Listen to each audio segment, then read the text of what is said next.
오랜만에 인사드립니다. 오늘은 작년에 이어 2020년 전기차를 알아보려고 합니다. 작년에 비해 어떤 차가 출시되었고 스펙은 어떠한지 알아보겠습니다.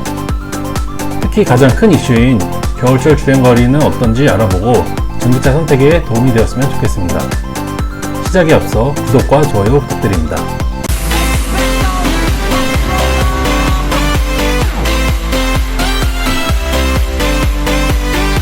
우선 대한민국의 기술로 탄생한 4대입니다.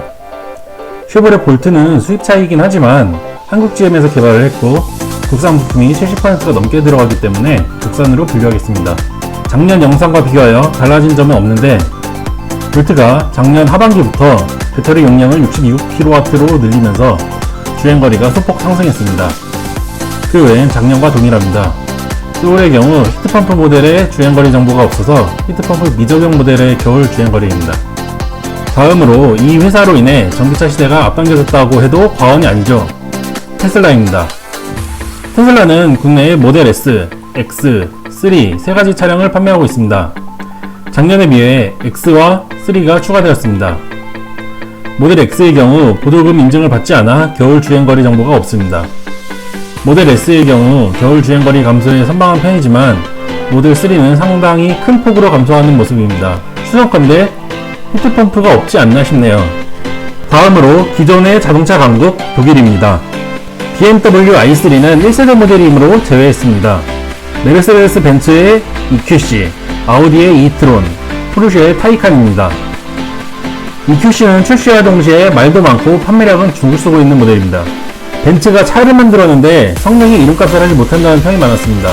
e-tron은 아우디 최초로 알파벳과 숫자로 명명되지 않은 차입니다. 보조금을 위한 인증을 받지 않아 겨울 주행거리 인증 정보가 없으며 보조금 또한 없습니다.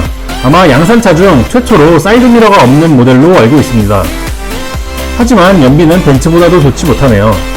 타이칸은 국내 정식 출시를 하지 않아 국내 인증 정보가 없지만 유럽 기준 주행거리를 국내 기준으로 환산해보면 터보 S는 200km 후반, 터보와 4S는 300km 전후가 되지 않을까 싶네요. 그렇다면 연비도 kW시당 1000km 정도가 될 테니 참고하시면 되겠습니다. 네 번째로 유럽의 대중차 전문 프랑스입니다. 사실 조회와 E208의 국내 출시가 늦어져 이 영상도 하반기에 와서야 제작하게 되었습니다. 국내에서 닛산이 철수하면서 작년부터 판매하던 리프가 빠졌습니다. 이 리프와 공유하는 모델이 바로 르노의 조회입니다. 조회는 국내에서 철수한 닛산의 리프, 르노 삼성에서 단종된 SM3GE를 대체하는 포지션으로 출시되었습니다. 하지만 주행 가능 거리는 309km, 특히 겨울 주행 거리는 236km로 장거리를 가기에는 조금 힘들어 보입니다. 다음으로 푸조의 소형 세단과 소형 SUV E208과 E2008입니다. 신형 208과 2008의 파워트레인을 전기로 바꾼 모델로 두 차는 같은 모터, 같은 배터리를 탑재하였습니다. 코나 니로 소울과 같다고 보시면 됩니다. 하지만 주행 가능 거리는 244km와 237km, 저온 거리는 215km와 187km입니다. SUV 구조이기 때문에 이 2008이 열손실이 더 커서 주행거리가 더 큰 폭 하락한 것으로 보입니다. 기존의 프랑스 차는 연비가 좋다고 알려져 있었습니다. 하지만 kW시당 4km는 심각하다 못해 형편없는 수준이 아닌가 싶습니다. EQC와 e-tron처럼 D세그먼트라는 큰 차도 아니고 소형차이면서 말이죠. 이 208보다 한 세그먼트 위에 C세그먼트 전기차 아이오닉이 38kWh의 배터리로 277km를 주행하니 1세대 전기차보다도 못한 연비로 2020년에 출시하는 건 조금 많이 심각해 보입니다.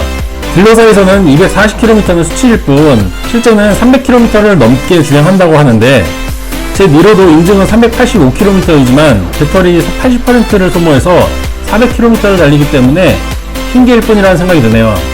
그럼 여기서 연비와 주행거리가 가장 좋은 전기차를 알아보겠습니다. 우선 연비가 가장 좋은 차 베스트 3입니다. 1위는 테슬라 모델 3의 스탠더드 레인지 플러스 모델이 kW시당 5.8km입니다. 50kWh 배터리 사용 모델로 총 주행거리는 352km인 모델입니다. 2위는 현대 호나 일렉트릭이 kW시당 5.6km입니다. 3위는 기아 소울 부스터 EV와 쉐보레 볼트 EV가 kW시당 5.6km로 공동 3위를 기록했습니다. 다음은 주행거리가 가장 긴 차 베스트 3입니다. 1위는 테슬라 모델 S가 100kWh의 배터리로 롱레인지 모델이 487km, 퍼포먼스 모델이 480km로 주행거리가 가장 깁니다. 이후 역시 테슬라의 모델 3입니다. 롱레인지 모델이 75kWh 배터리로 446km를 주행합니다.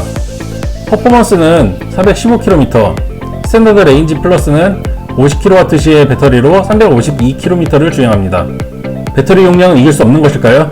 3위 역시 테슬라의 모델 X입니다. 100kWh의 배터리로 롱레인지 플러스가 438km, 퍼포먼스가 421km를 주행합니다. 마지막으로 국내 판매되는 전기차 브랜드의 특성을 살펴보겠습니다. 현대, 기아, 쉐보레는 60kW대의 배터리로 B세그먼트 SUV와 C세그먼트 차량을 판매합니다. 특히 코나와 니로, 소울은 전기차 전용 플랫폼이 아님에도 높은 연비와 주행거리를 보여줍니다. 주행거리와 연비를 모두 잡았다고 할 수 있습니다.